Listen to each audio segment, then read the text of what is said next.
Olá pessoal, tudo bem? Eu sou o Cid, do Sebo Clepsidra e da editora Clepsidra. E eu gostaria de apresentar a nossa editora e apresentar esta, que é a nossa primeira campanha no Catarse. Nossa editora vem lançando livros como este aqui, o Manfredo do Lord Byron, O Corvo, Capa Dura, do Edgar Allan Poe, com tradução do Machado de Assis, ilustrações do Gustave Doré, esse livro de poemas de vampiros do Rubens Francisco Luchetti, e a revista Única, focada em estudos sobre o Alfred Hitchcock. Ou seja, como dá para perceber, nossa linha editorial foca um pouco o horror, o gótico, o romântico, e a gente tem um projeto ambicioso que depende muito da sua ajuda.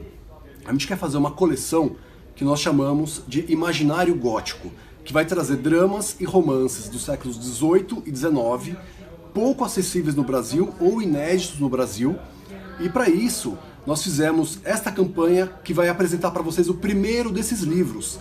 Trata-se de um primeiro exemplar do romance gótico alemão, O Aparicionista, o único romance do Friedrich Schiller. O que nós queremos apresentar para vocês é uma proposta em que cada um desses romances ou cada um desses dramas vai vir em capa dura, com edições críticas anotadas, com prefácios, pós-fácios, apêndices extras.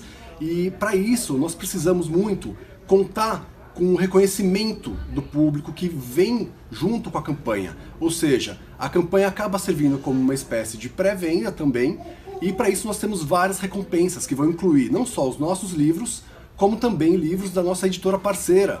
Esta, obviamente, não será a única obra da coleção, nós temos aí uma lista que inclui Percy Shelley, William Godwin e outros grandes nomes do romance gótico que não têm ainda tradução no Brasil, ou, caso tenham, são traduções que há muito tempo não são reeditadas no Brasil. E se vocês se identificarem a ponto de compartilhar essa novidade, nós agradecemos demais. Um abraço então e conto com o seu apoio. E aí, gente boa, meu nome é Felipe Vale, eu sou tradutor e editor pela editora Aetia, e eu tô gravando este vídeo para apresentar o projeto que nós e o pessoal da editora Clepsidra estamos lançando agora no Catarse. O autor é uma figura conhecida por aqui, o Friedrich Schiller, e ele faz parte de uma daquelas várias duplas dinâmicas da cultura alemã. A gente tem muito bem conhecidos Karl Marx, Friedrich Engels, Adorno, Horkheimer, e por fim a gente tem Goethe e Schiller. Essa gente criou a primeira vanguarda na história da literatura e posteriormente escreveu obras extremamente influentes, formando aquilo que a gente chama o classicismo de Weimar, influenciando escritores românticos, realistas e mesmo os modernos numa época em que nada disso existia. Inclusive aqui, o nosso grande poeta maranhense Gonçalves Dias foi o cara que resgatou o Schiller e apresentou para o público brasileiro através de uma tradução da Noiva de Messina. E o Schiller viveu aquele destino de ser mais comentado e elogiado do que de fato é lido. Isso não é culpa de vocês, isso é culpa em partes do mercado editorial. E visando sanar essa lacuna que existe aqui, a gente resolveu traduzir o primeiro e o único romance do homem, chamado Der Geist der Seher, o Aparicionista. Esse é um romance que começou muita coisa na Alemanha, e isso justifica a nossa escolha. E a primeira coisa que ele iniciou foi a tradição do romance gótico naquele país. Na época só existia o gótico e o horror lá na Inglaterra. O Schiller fez um trabalho de importação, vamos dizer, desses temas, formatos e convenções, e inaugurou algo que se tornou mais tarde extremamente forte naquele país.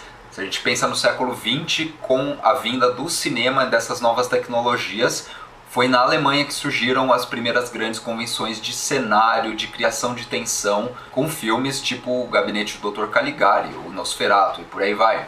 E toda essa gente estava, na verdade, resgatando uma tradição que vem lá atrás com o Schiller.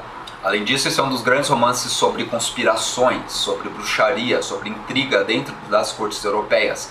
Existe um fundo histórico para toda essa trama. O Schiller, inclusive, ele faz questão de ocultar determinados nomes. Então tem uma personagem que é tipo fulano de C ou fulano de D. E ele faz isso não por artifício ou para tentar dar uma maior verossimilhança ao romance, mas porque ele queria evitar ser perseguido. Aqueles nobres existiam e eles reinavam lá na região de Württemberg da Bavária, de onde o Schiller veio. E por fim, esse romance inaugura um tipo de personagem que se tornou muito mais famoso mais tarde com o Conan Doyle e seu Sherlock Holmes, né? Essa personagem meio detetivesca que consegue pegar os dados esparsos por aqui e por aí, que nós leitores também temos acesso, só que ela consegue decifrar um crime que seria praticamente insolúvel por uma pessoa normal. Essa é a figura do príncipe no primeiro livro desse romance. Eu não tenho notícia se o Conan Doyle realmente leu e foi influenciado por Schiller, mas a gente reconhece muito bem essa tradição que dá tão certo até hoje no mundo do cinema e da literatura.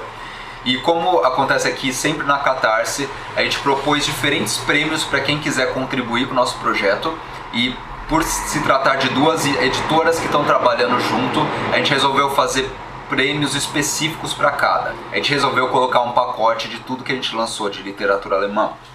Então, no ano passado, por exemplo, a gente lançou esse livro do Goethe, que é o Grande Kofta. Essa é uma peça, a primeira que ele escreveu sobre a Revolução Francesa, que trata também dessas figuras místicas que rodeavam as cortes da época. Essa é uma delas, o Conde de Cagliostro. E o outro livro que a gente optou colocar no nosso pacote é o Maria Madalena do Friedrich Hebel, que é a primeira tragédia social na Alemanha, escrita lá na época do realismo já, em 1840 mais ou menos, que é basicamente a literatura que estava sendo produzida na época de maior radicalização e politização da filosofia daquele país, a época de Marx e Engels e por aí vai. E além disso, essa é uma época do começo também do existencialismo lá da Dinamarca com Kierkegaard, e o Hebel ele faz muito bem a junção dessas duas tendências e dos interesses dessas duas filosofias nessa peça que influenciou muito Brecht mais pra frente, Ibsen e toda essa gente de grande calibre no teatro. Então eu fico por aqui e eu agradeço muito pela atenção, valeu mesmo, espero poder compartilhar esse livro com vocês. Valeu e até!